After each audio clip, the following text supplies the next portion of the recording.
So here's a wild thought for you. What if the greatest century of human progress was also the century we kind of lost our way? We're about to dive into this fascinating idea from the critic A.C. Ward. The basic premise? That all the incredible advancements of the 20th century, we're talking cars, planes, even new social systems, somehow led to this spiritual collapse that completely flipped art and literature on its head. Okay, so here's our roadmap for today. First, we're going to tackle that central paradox head-on. Then, we'll look at the massive rebellion against the old world that really got the ball rolling. From there, we'll see how literature basically split into two warring camps, how it ended up retreating from everyday life, and what this all created, a very strange, unhappy utopia.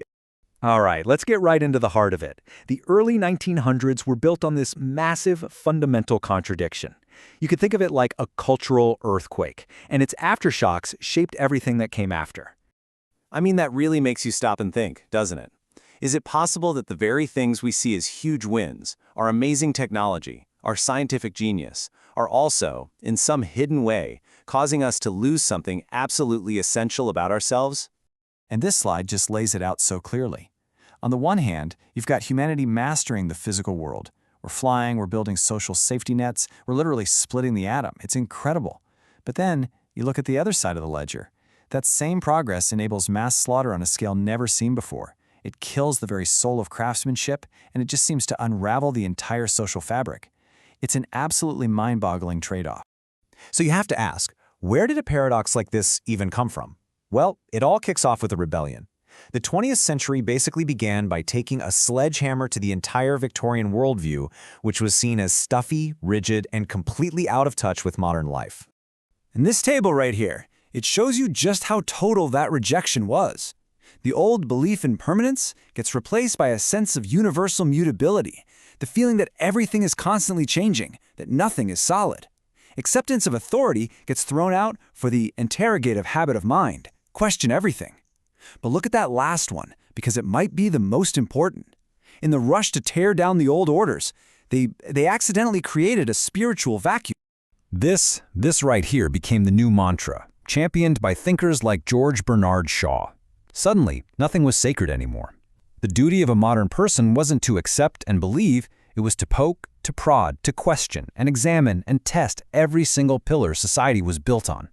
Now, this intellectual earthquake didn't just stay in the halls of philosophy. Oh no. It ripped right through the literary world, splitting it in two. And it forced every writer to answer a huge question.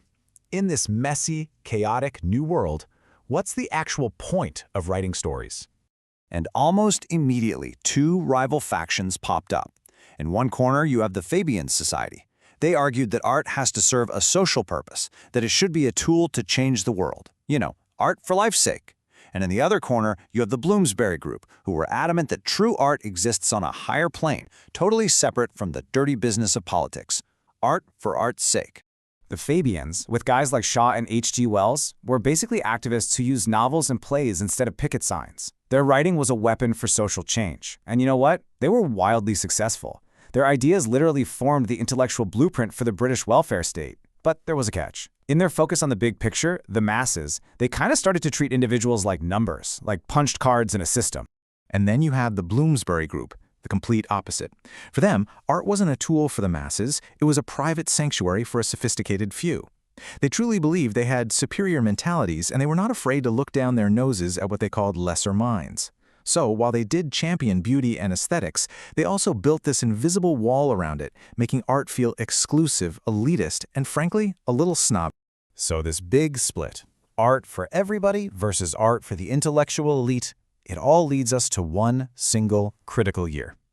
A year when it felt like literature just slammed the door in the public's face and locked itself away in an ivory tower. That year? 1922.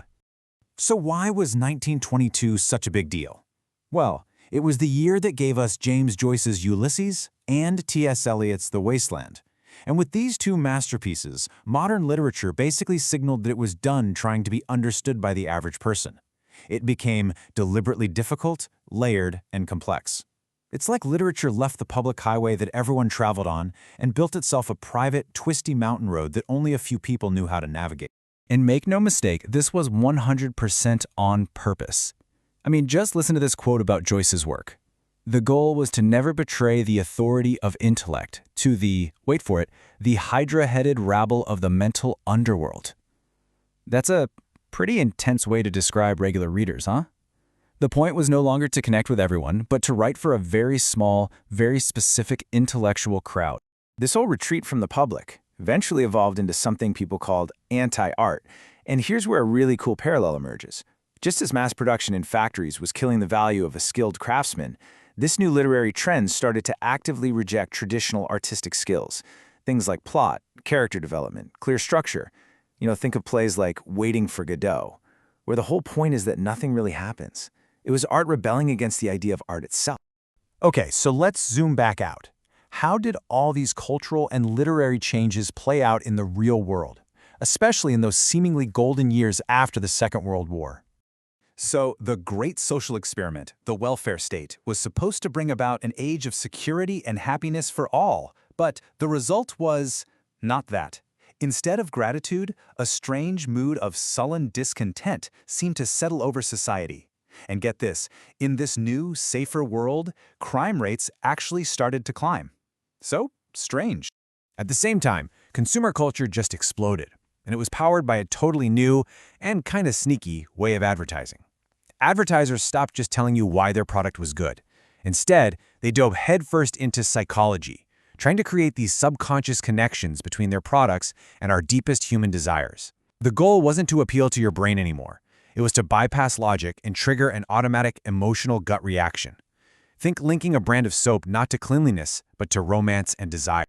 And this new, so-called affluent society ended up creating a whole new menu of social problems. As you can see, you had runaway consumerism, a weird cult of immaturity where being young was the only thing that mattered, satire that wasn't clever anymore but just cruel, a deep-seated contempt for any kind of authority, and this cultural obsession with mental brokenness. So, by the middle of the century, the revolt was complete. They had successfully torn down the old Victorian world. But the utopia they thought they were building, well, it never showed up. What they got instead was a culture where public language felt cheap, all authority was suspect, and tradition was thrown out with nothing meaningful to replace. The final word from A.C. Ward is pretty grim. The Great Rebellion, the one that started with all this intellectual energy and hope for a better world, hadn't ended in freedom. It had ended in chaos. And that really leaves us with a massive question for our own time. It's been 100 years since 1922. Our technology is advancing at a speed those guys couldn't even have dreamed of. So, are we still trapped in that same paradox? Are we still gaining the whole world, but maybe losing a piece of our soul in the bargain? Definitely something to chew on.